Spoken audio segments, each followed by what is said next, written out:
All right, ladies and gentlemen, welcome to yet another episode of the Ashish Ddavidd Show. As I told you, people from all around the world are getting in touch with me, and that's exactly how, this wonderful lady is with us today. Before we get into our guest today, let me tell you a little bit about the show. The show is a talk show. If this is the first time that you are watching or hearing the show, then you need to know that we are on a lot of different platforms, including Facebook, YouTube, Instagram.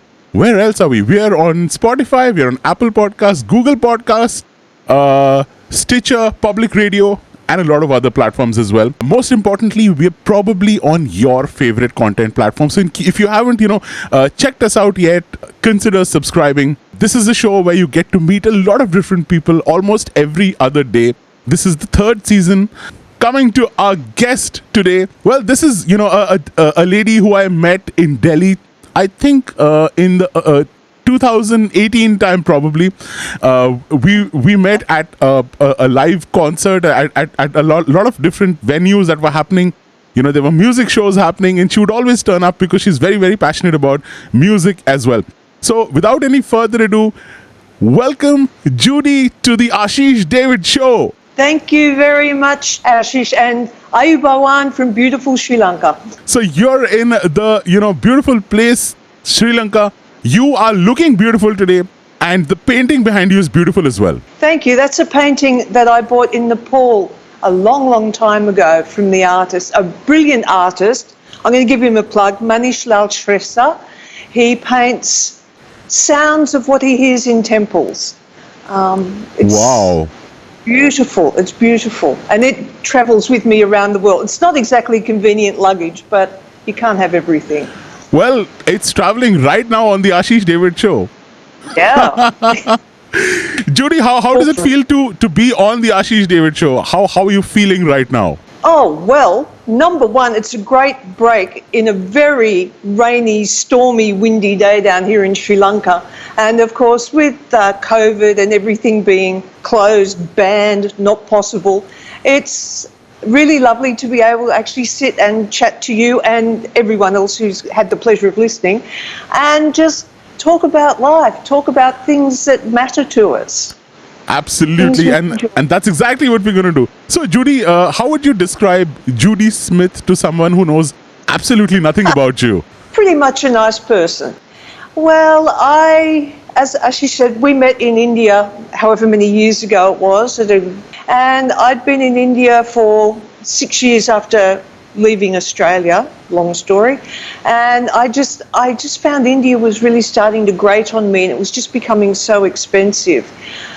And so I was looking around for somewhere else to live, and I thought, well, hang on, Sri Lanka's nice. Sri Lanka's just down the road from India, so I can still go and visit everybody there. So I came down here. It was meant to be a short trip, and I'd keep going back to India, but then I didn't go back to India last March because no one was allowed to go anywhere. And so I'm still here because I can't work out a cheap way to get to Australia, which is about the only country I can get into now with my Australian passport. So I'm just here enjoying the tropical island life. Pineapples for everybody. Yeah, Judy, I have to tell you, I love your Australian accent, by the way. I can listen to you throughout the show and not do any talking at all. You're one of the few. I have friends in Delhi that I've known for 8-9 years, and still they look at me and they say, what? Pardon? I didn't understand. Now, I don't know if they didn't understand or they're just being...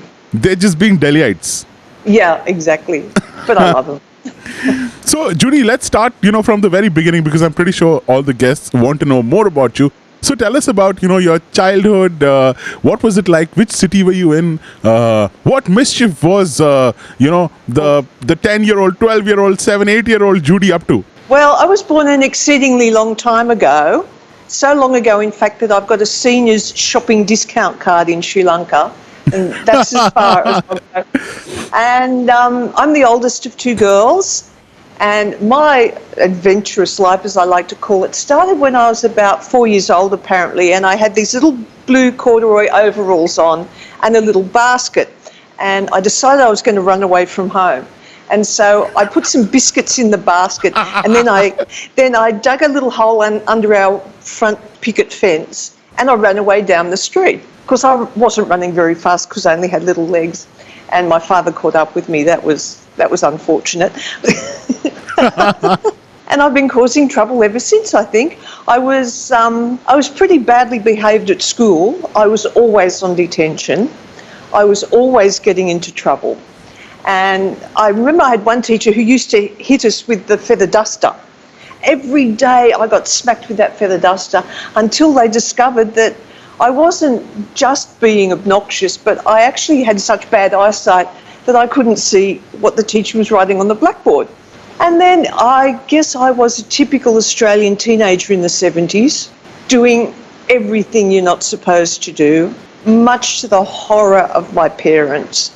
It was like, it's almost too embarrassing to talk about. But No, please, you can talk about all the embarrassing stories because you're on the Ashish David show. I don't think I should.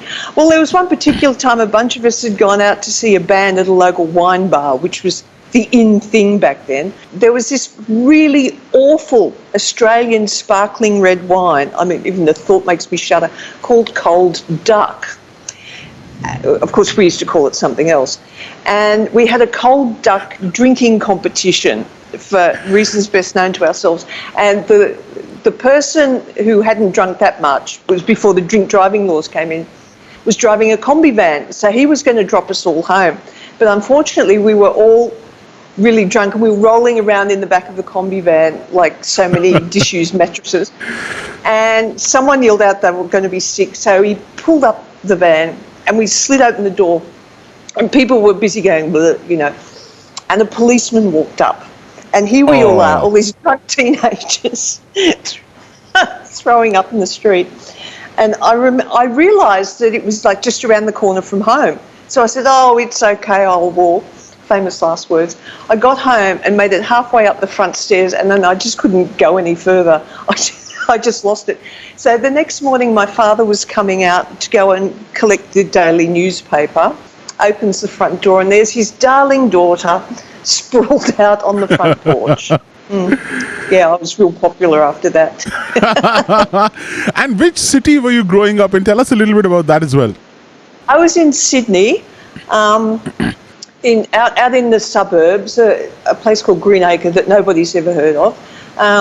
It was quite near to Bankstown, which a few people have heard of because that's where the great cricketer Steve Waugh comes from. That's my link with Steve Waugh. Well, I used to actually deal with his parents on voting day because I used to work on the voting booths and I worked in his area and the parents would always come in and I'd say, oh, do you want an absentee vote for Steve as well? Yeah, okay, there you go. And then I went to, foolishly, I went to Teachers College, which was an exceedingly bad idea. But back in like 1976, that's kind of what girls did in Australia. You either went to Teachers College, you became a nurse, or you went and worked in a bank or at the L'Oreal counter at a department store. So I went to Teachers College, which was pretty much a huge failure, I have to admit. I lasted for 2 out of 3 years and I realised I just can't deal with children. It's just something I cannot do. You know, when you're at the front of the class doing practice teaching and all you hear is, Miss, I need to pee. Miss, she pulled my hair. Miss, he's picking on me. You're just like, oh, please, when does the club open? But we did have, the first year they used to put us out 2 student teachers to 1 class. And this girl Maureen and I, we got a 6th class. So their kids about 11, 12. And this class had one boy who was just the most hideous child I have ever met. It was no surprise to me that about 5 years later he was in the local paper in the news police column for having murdered somebody. He was really big. He was about the same size as me and I was like 17, 18 at the time. He was as tall as me. He was really well built. And he was just despicable. You'd sit him up the front of the class so you could see what he was doing. And as you know how teachers walk around the classroom to say, oh, how's that? Oh, that's a lovely drawing, Timmy. What is it? He would stick his feet out from under the desk and trip you over. I ended up head first in the art supply cupboard one day. Boy. So Maureen and I were told by the teacher, the guy from the college who comes to assess you, that we were going to fail because we couldn't control the class because this kid was just out of control. So we said to him, well, okay, since you're so clever, you're the professor, you come and show us how it's done, please, because we'd really like to know.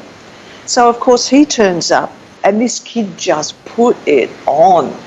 And this guy, it was just total mayhem in the class, and Maureen and I were just sitting up the back going, do you think we're going to pass? Yeah, I think we're going to pass.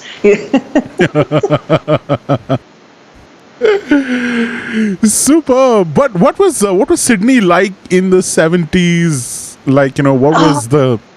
It was brilliant. It was absolutely brilliant. We had, there was great bands in pubs every night of the week. And there were a few really iconic night spots where you could go, and international acts who'd come out to tour that you would have paid $20 for back then. That was a lot of money. You could see them at a local pub for $2 with a local band that was supporting them. And more often than not, the local band would be someone like Mental as Anything, My Sex. If you don't know them, look them up. They're great. In Excess. So, I mean, I was there when all those great bands, AC/DC, of course, with Bon Scott. I got to see all of those bands and some really great international acts for not much money at all. And sadly, the pub scene in Sydney is really, it's died in the last 10 years. But it was really vibrant, and there was a real sort of Mumbai, Delhi thing going on with Sydney and Melbourne about who had the best bands, and there was a particular Melbourne sound and a particular Sydney sound. Wow! And what were these? What were the names of these places back in the day that you used to go to and you used to love? Oh well, there was a place. What was it called? French's Wine Bar, the diviest place. It had unisex toilets, I'll never forget. And it had this really nasty, what used to be mint green carpet. Why you would have carpet in a pub, I don't know. And it was sticky. So you'd be walking along in your platform shoes, right? And your feet would stick to the carpet. You hear, as you walk, it was gross. And rather aptly, you had to descend down some really scary looking stairs to get there. They used to have a lot of punk bands there as well, quite a few. And there were some big hotels by the sea, the Coogee Bay Oceanic, my God. They used to get a lot of international acts like Osibisa, see, I'm old, all sorts of things like that. And they'd always say, you're 18, aren't you? And you go, yeah, of course I am. Of course you're not, you're 16, but they just let you in anyway.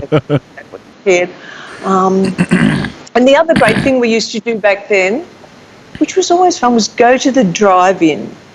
Sydney had a lot of drive-in theatres. I used to live quite near to one.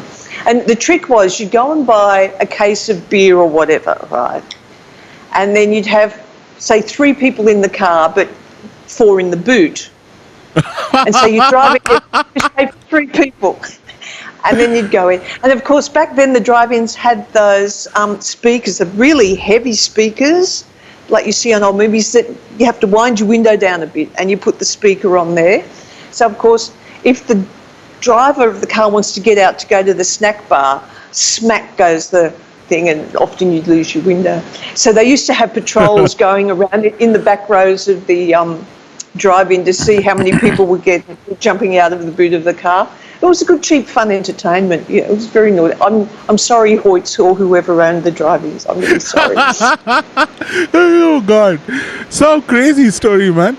So that's pretty awesome. So it was quite happening at that time. Like a lot of stuff was happening in Sydney. Like new bands coming out all the time. It was like everyone who went to art college, we had big art college there, graphic arts, they were in a band. Like every second person was in a band, and it's just what you did because you could go to the pub. You didn't have to get dolled up or anything, just go to the pub, pay your $1 or your $2 to get in, buy a jug of beer because that was the cheapest way to do it, party hard and go home. And that's the kind of stuff we do 4 or 5 nights a week. which is probably why most of us never achieved anything at college. Because you were having so much fun. However, I did get a perfect score on Cuisenaire rods when I was at Teachers College, and I'm very proud of that.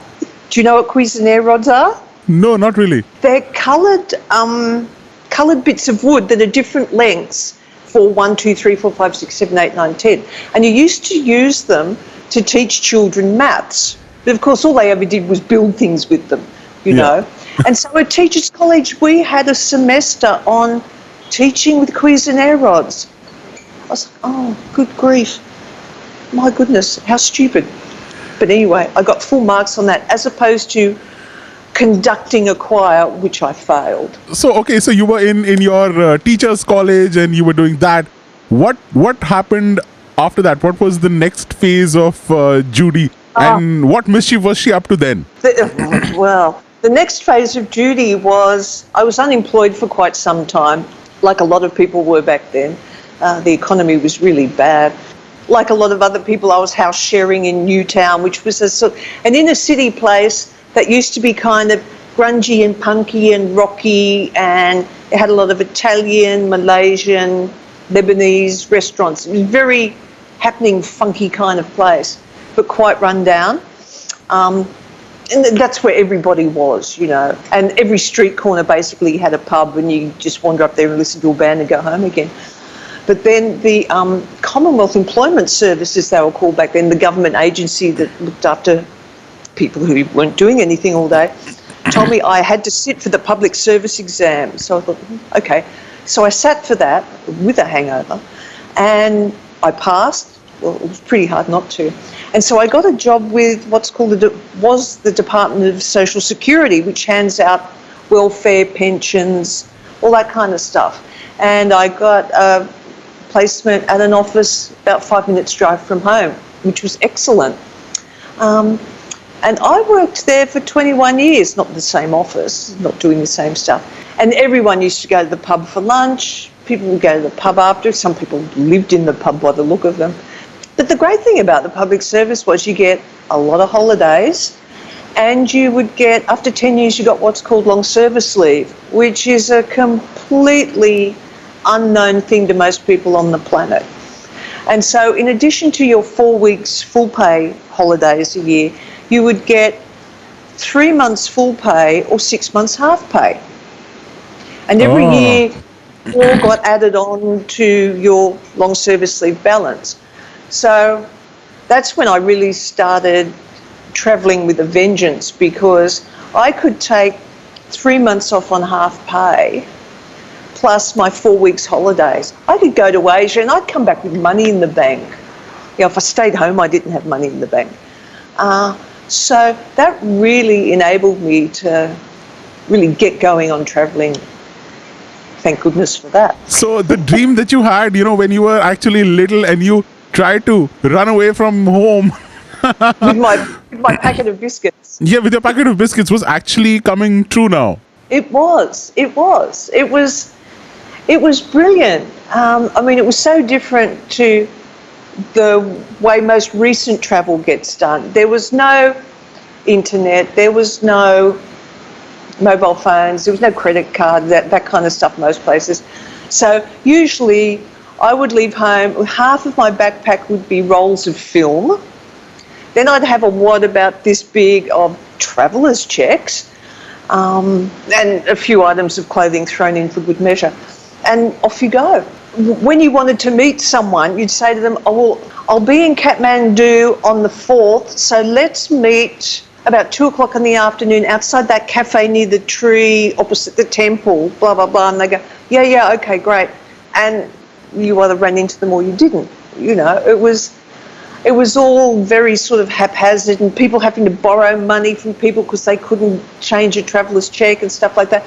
But it was all, people were very trusting back then. I had one guy lend me money at the border of Nepal and India coming from Darjeeling because they wouldn't accept the notes that I had, and so then I paid him back the next day in Kathmandu, and you know, people would do that for each other.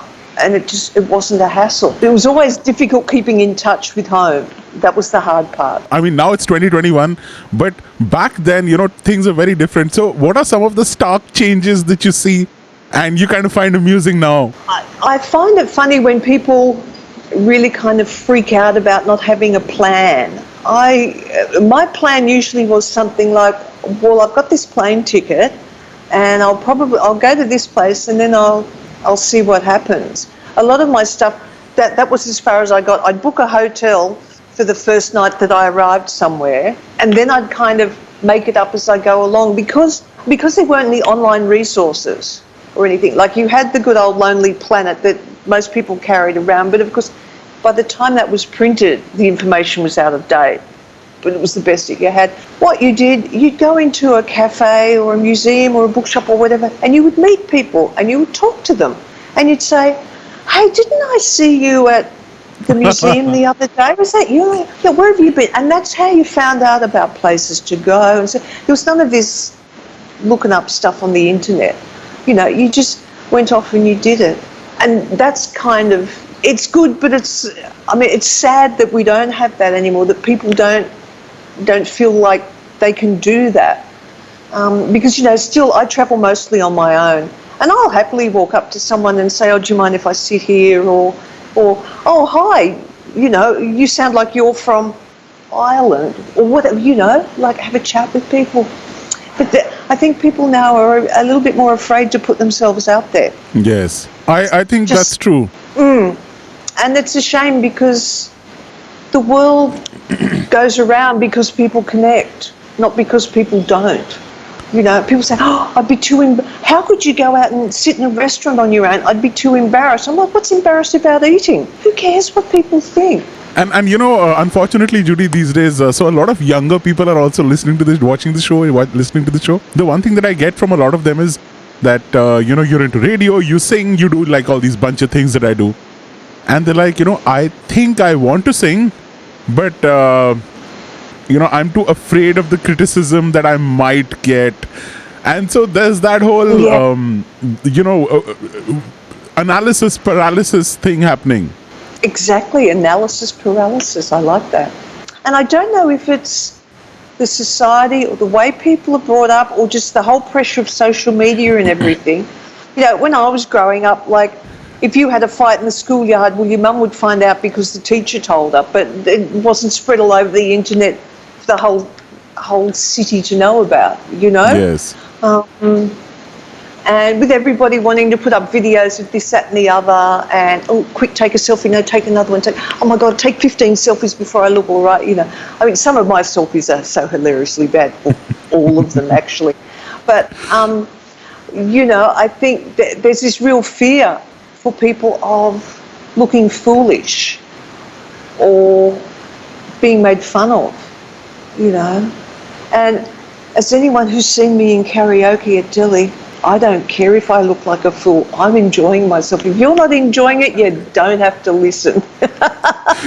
Absolutely. So, Judy, this is something I like to do on my show.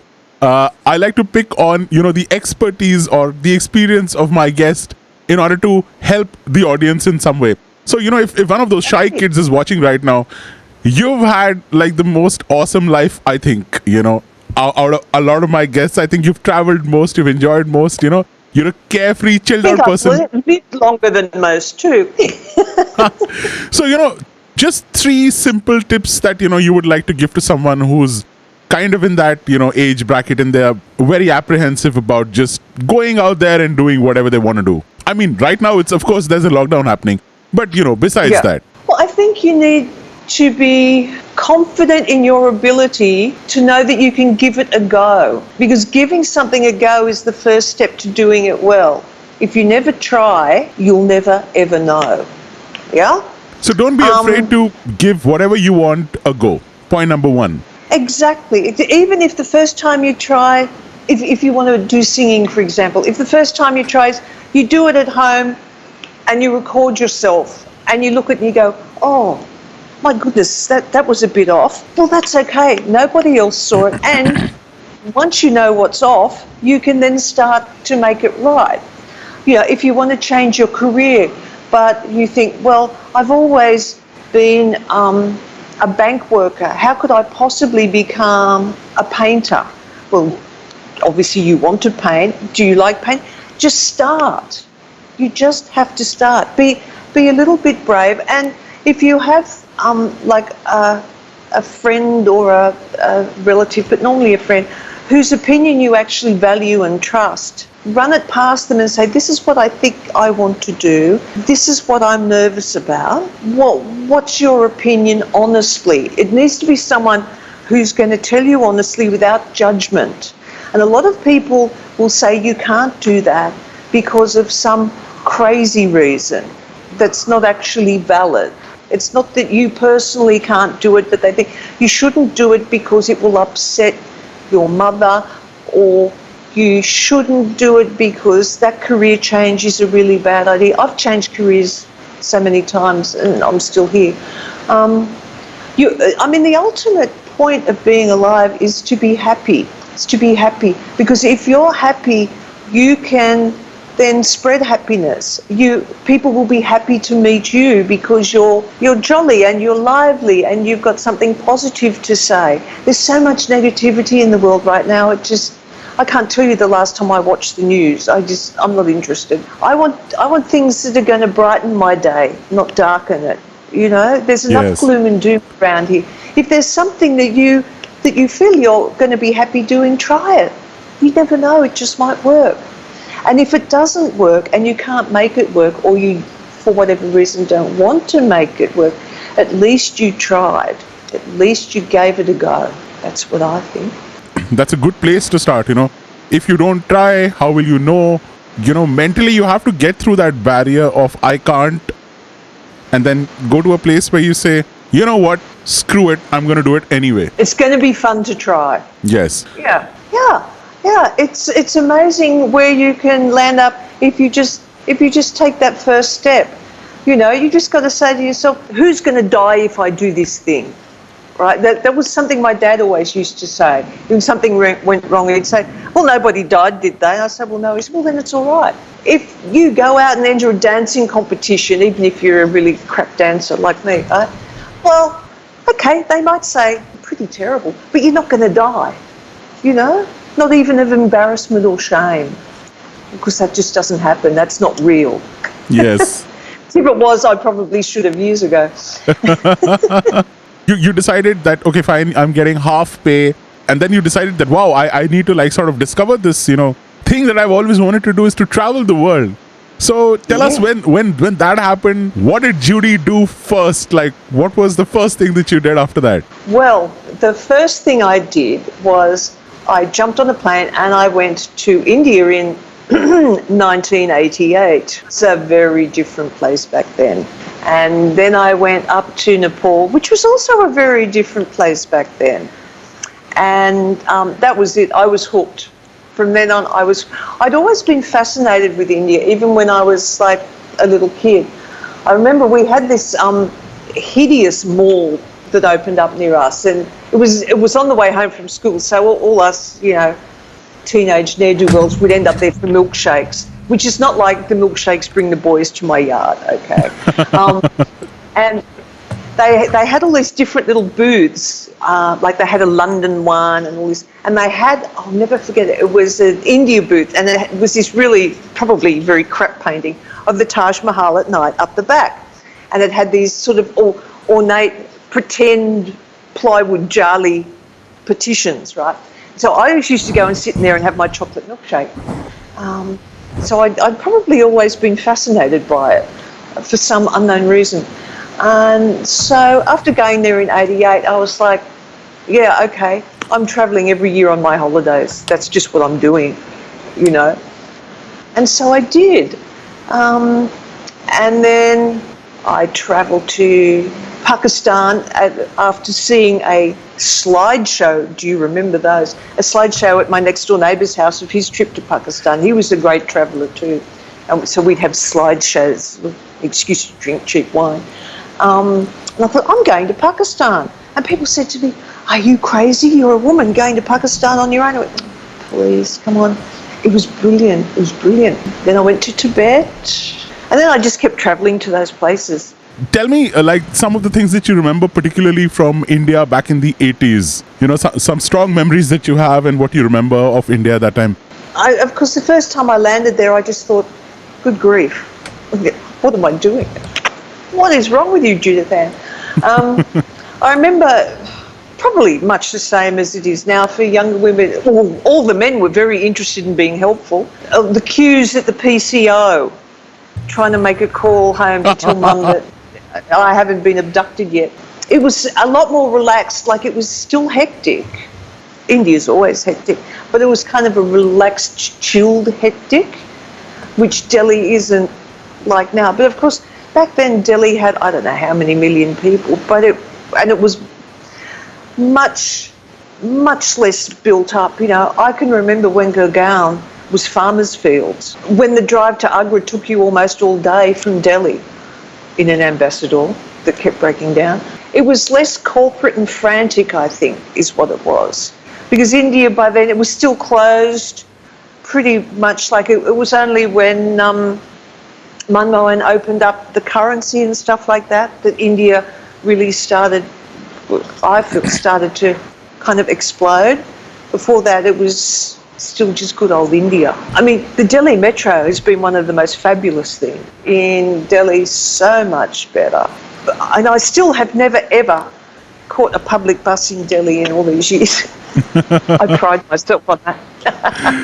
Yes, and it must be like, it must have been so much fun because you know, I've always believed, Judy, that the 70s and the 80s were like some of the best times. You know, I mean, I'm sure that definition might be different for you. Maybe you like the 60s and the 50s better. Excuse me, I wasn't alive for all of the 50s. just the last 5 months. How rude. Oh, I'm insulted.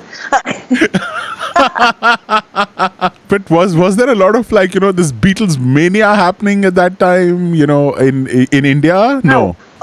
India's always been a bit Beatlemania, I think, you know, and of course a lot of the hippies that went there in the 60s and early 70s and that, they went there because the Beatles had been there. I mean, in a lot of ways, India is still kind of trapped in the 60s and 70s, but hurtling towards the 23rd century at the same time. You know, yes, it's an incongruous kind of place. It's two extreme levels of something, which kind of basically sums up India, doesn't it? Yeah, it's never straight down the middle.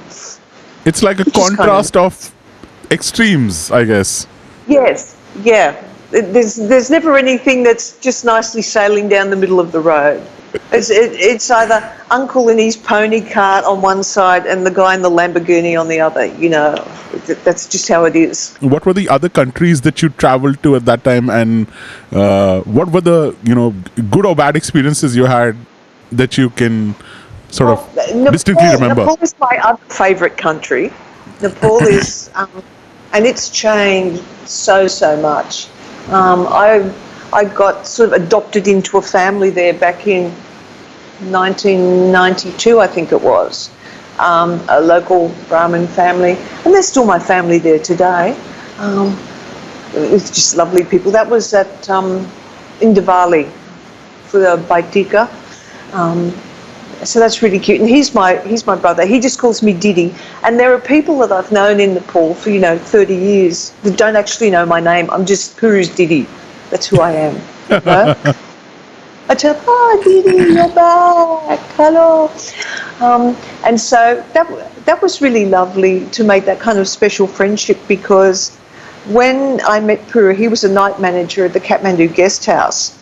And he used to not want to let me in when I'd come home from the Hotel Annapurna disco drunk at 3 a.m. And I'd be like, let me in or I'm going to kill you. And we became really good friends. And so when I went back the next time, I got adopted. And he has 3 kids, and I've seen them. The boy was just a toddler when I met them. And they all call me Auntie. And as they grew up, we sponsored the eldest girl to go to hotel management college. And I'll never forget, Puru came to me one day when I was up and he said, Didi, this man has come, he wants to marry Yasu. You find out if she has a boyfriend. I said, well, you find out, you're her father. He said, you are Didi, you are Auntie, you must. So I called her up and we met up, and I said, some guy told Dad that he wants to marry you. This is who he is. And she went, I said, well, have you got a boyfriend? She said, no, Auntie. I said, well, what am I going to tell Dad? She said, oh, tell him I don't want to marry that person. Okay. So I get home that night and she rings me. She says, Auntie, I lied. I do have a sort of boyfriend. He's very nice, but I haven't kissed him yet. I'm like, okay, good. So then I had to go and tell Prue that she had a boyfriend. So he said, right, you must meet him and find out all these things. I'm like, well, what things? He said, get a pen and paper. So I had to write down all these things I had to ask about him, all the important things, right? And so we met up at this really nice outdoor garden restaurant in Kathmandu. And of the three of us, I do not know who was the more nervous. We were all terrified.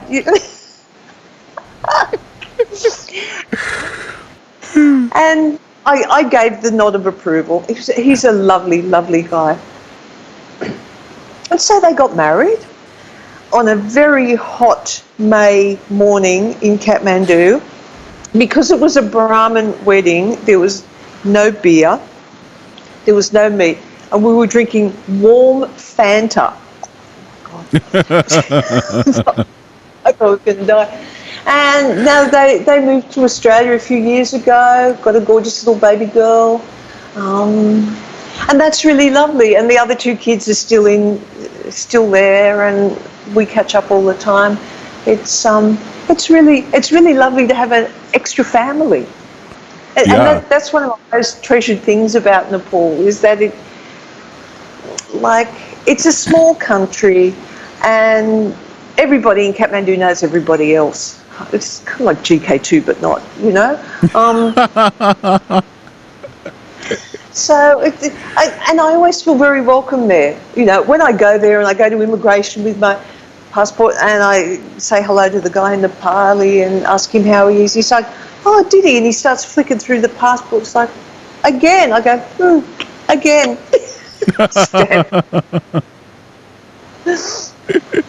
No, it's a beautiful place, and it breaks my heart to see what's going on up there at the moment, and just getting out of the earthquake. It breaks my heart to see what's going on in India and just about everywhere else on the planet, to be honest.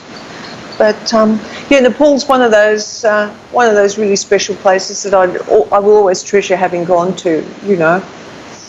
And luckily, when I was in Delhi, of course, it was just an hour and a half plane trip away. Yay! And what was it like in Pakistan? Because, Judy, I got to tell you this. I've been watching so many of these, food vlogs, on YouTube, and I have such a huge desire to go to Pakistan sometime and have food, but apparently I can't, because the political system is such that... It's so sad, isn't it? It's really sad. Pakistan, when I first was going there and people would ask me, I would say, it's like India, but it's clean and it works. If the bus is slated to leave at 9:30, that's what time the bus leaves. If your ass isn't in a seat, you've missed it. Simple as that. I never got food poisoning in Pakistan. In fact, every time I came back, I weighed considerably more than I had when I got there. Their dal, the way they make their dal is just exactly the way I like it. It's not runny. It's the kind of dal you have with bread, and you can just pick up a handful of it in the bread and eat it. It's just absolutely superb. They have wonderful mangoes there too. Yes, I know India's got Alfonso mangoes, but they have Chonsa mangoes there, which are superior. Wow. Beautiful. They're almost like the peaches and cream of mangoes. Wonderful. You used to buy like a half box of them and then take them back to the hotel and just eat them. Yeah.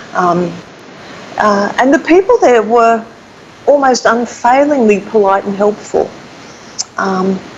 Because, a lot of people, even back in the 80s and 90s, weren't travelling to Pakistan. And so I'd be walking down the street in my little kurta salwar and my scarf on and my backpack and my map upside down because I'm stupid. And some little man would come up to me and seriously, they would say things like, "Madam, may I be of assistance?" Pardon, who speaks like that? And they wouldn't say to you, "Go down past the bookshop, turn left," and then they would say, "Oh, madam, it's just 5 minutes, I'll walk with you." And so they would walk you to where you were going. And one time I was waiting for a flight to go from Islamabad down to Karachi, and there was this huge thunderstorm, and the flight couldn't come in for us to jump on it. So they put on a free buffet feed for us all. I, of course, was the only foreign woman in the building. And there was this American man who was just screaming his head off about, "Oh, I've got an important business meeting, I have to get on the plane." And everyone's looking at him, and then they look at me, and I'm like, Australian, I don't know who the man is. And this army chap came up to me, and he said, "Madam, I see you're on your own. PIA is putting on a buffet for us. Let me escort you, because these fellows will just push you out of the way and you won't get any food." I'm like, "Oh, okay, fine." So me and Captain Imran went up to the buffet, and he pushed all the people out of the way, and so I could actually get some food before they took it all. And then he arranged to sit next to me on the plane, because in Pakistan, when you're getting on a plane, this is how it used to be, they wouldn't put a woman next to a man she wasn't related to. It always made the sitting arrangements very interesting. But he arranged to sit with me because he was an army man. But he was getting off halfway on the plane when we stopped in Lahore. So he arranged for a nice businessman to sit next to me. So that was fine. We arrived in Karachi about 3 in the morning, when I should have been there at 7 o'clock at night. Of course, I didn't have a hotel booked. So this nice businessman next to me said, "Have you got a hotel booked?" I went, "No." He said, "I have a Mercedes and driver. Let me take you around. What's your budget?" I'll never forget, I was so embarrassed because my budget was 50 rupees. Which even back then was embarrassing. And God bless this man, he went to, I think it was 3 different hotels we went to in the end, in the cheap end of town. He actually went in and inspected the rooms for things like peepholes. He was a really decent man. And so I arranged to meet him the next day to buy him a cup of tea, because that's all you can do for people is buy them a cup of tea. And he gave me a gift from his wife. You know, I mean, they're just and they would say things like, "Thank you for coming to my country. Please tell people we're decent people. Tell them that everything they see isn't the truth." I mean, the countryside there is gorgeous. The mountains are lovely because you don't have to trek to them. You can drive to them. You can drive up for a couple of days and get beautiful views of Nanga Parbat, K2, and you don't have to lift a foot, basically.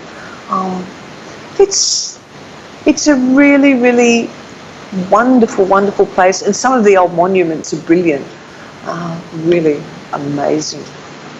And, you know, I would also encourage a lot of people who are watching this who have like this preconceived notion of Pakistan being the bad guys or India being the good guys. You know, I was Judy in Muscat in Oman for about 1.5 to 2 years. Yeah.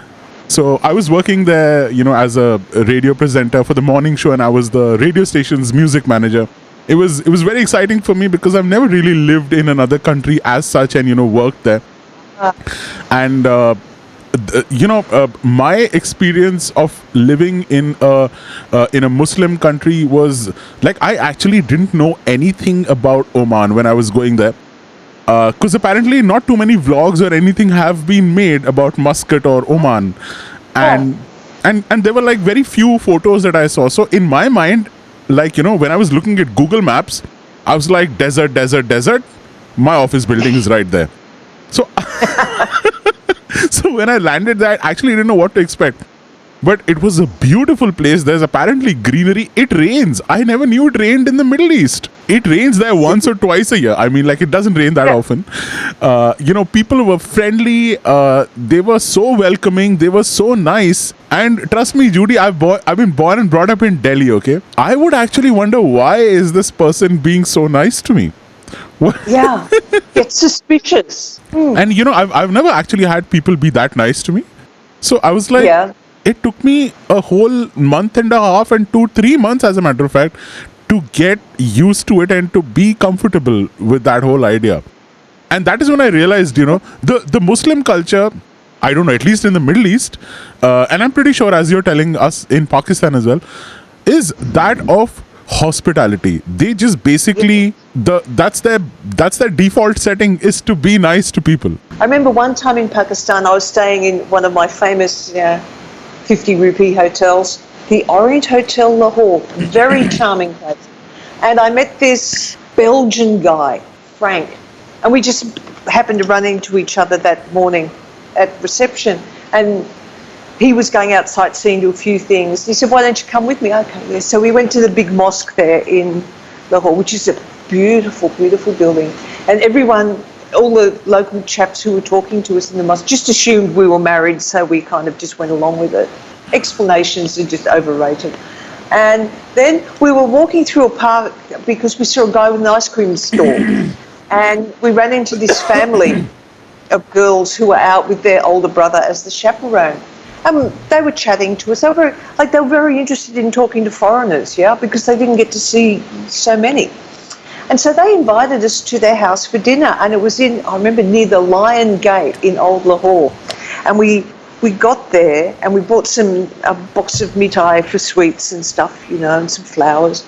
And we had to walk up this really steep kind of old cobbled narrow laneway that had the drains on either side. We get to the place, and they had spent what must have been a fortune on getting a chicken for us and all this lovely food and stuff. And we're sitting on the floor, and Auntie came out from wherever they stored her and was chatting away to us because she could remember before partition, so she was yabbering away about that. And then they brought out what we thought was pani puri with rose water, because it was had the pink water. So we're like, oh yeah, we really like these. Pour the water in, stick it in your mouth. It wasn't rose water. It was vodka. Chili. Oh, it was chili water. Chili. Whoa. And we were just like, and then the girls said, can we show you our bedroom? I'm like, yeah, sure. So we went upstairs, and they had the charpoys on the roof. That's where they slept in summer. They're like, oh, it's not very nice. I'm like, are you kidding me? This is beautiful. They could just sleep on the roof with the stars and the moon and a lovely cool breeze. Who wants to sleep in the house? It's August. It's 4,000 degrees down there. And they were just so lovely. And I remember when they unwrapped the box of sweets, Auntie was folding the paper and uncreasing it, putting it in the cupboard to keep for another gift for someone. That was so cute. My mother still does that. And I'm like so annoyed. I'm like, whoever you give this to, what if they figure out that this has been used before? She's like, no, I'll keep it in a Bible. But how do you get the sticky tape off? See, that's the bit that gives it away. Man, I've got no idea how she does it. But my mother is an expert at these things. That's so cute. Superb. So it's almost time for us to wrap up the show, Judy. Good grief. Is there anything else? Because I have a feeling that we can have like so many shows where you would still never run out of your stories. You mean never stop talking? Yeah, absolutely. It's so much fun to talk to you, Judy. And I feel so what is happening right now in your life, Judy? What's the current scenario kind of like? Well, I'm in limbo in Sri Lanka. I'm having a nice life. We were doing okay with COVID, and then we weren't doing okay, and we sort of aren't now. So we've got a lockdown at the moment, starting at midnight tonight. But it's Eid weekend, so that's understandable. They try to do that now for all of the festival weekends, because a lot of people, of course, like to travel to be with their families. So in the days before that, everyone kind of leaves Colombo except me. So when I'm doing an online shopping order, it doesn't take very long to turn up because there's no one else in town. But life's good. I could have been stuck a lot worse places when the pandemic happened. A lot worse things could have happened to me in the last 18 months. Okay, yeah, we all get bored with being locked down at home, but go online, read a book, watch some movies, connect with people, and be happy. If you're well and your loved ones are well, be happy, be grateful for that. And I know it's hard not to moan about the government. or the this and the that, that's made these things happen, but that's not going to change anything. All you can do is be happy and be safe. Please be safe. I'm going to tell that to everybody, and your message is going to go everywhere in 65 plus countries. Judy, thank you so much for your time. You're such a wonderful person. I have a feeling that, this is not the last time you're going to be on the show, because I'm pretty damn sure that my listeners are going to tell me we want Judy back. Well, I'd be happy to come back if they'll have me. It was great. I really enjoyed it. Hey, I like talking about myself. No, I just like to share things with people. That's the way we get on in this world, by sharing things. You don't get anywhere by being quiet and surly. You just get a reputation. I've got a reputation as a chatterbox. What can I say? Well, we here at the Ashish Ddavidd Show, what am I saying? We? It's just pretty much me. I here at the Ashish Ddavidd Show love, love having people who are chatterboxes and who have such amazing and entertaining stories. So I'm pretty sure you're going to be back, pretty soon, because my listeners are going to demand for it. You're such a lovely person. You've got such a great aura. You're an example of someone who's actually lived a wonderful life and doesn't want to stop anytime soon. You're such an inspiring person, Judy, and really, really, really thank you so much for being on the show. Oh, it was my pleasure. Thank you so much for inviting me. It's a lovely break in my otherwise exciting day of staring out the window at the rain and mopping the floor. On that note, Judy, thank you so much. Have a lovely day ahead. I hope the storm goes down. I hope you order some nice food. Enjoy yourself. I'm not there, but I'm there in spirit, and hopefully, the world will become a better place, and we shall catch up soon. I don't know where and when, but I'm pretty sure. I'm sure it's going to happen on the Ashish Ddavidd Show. It just might. It just might. Thank you. Take care, everyone. Be good to each other. Bye, Judy. Take care. Bye.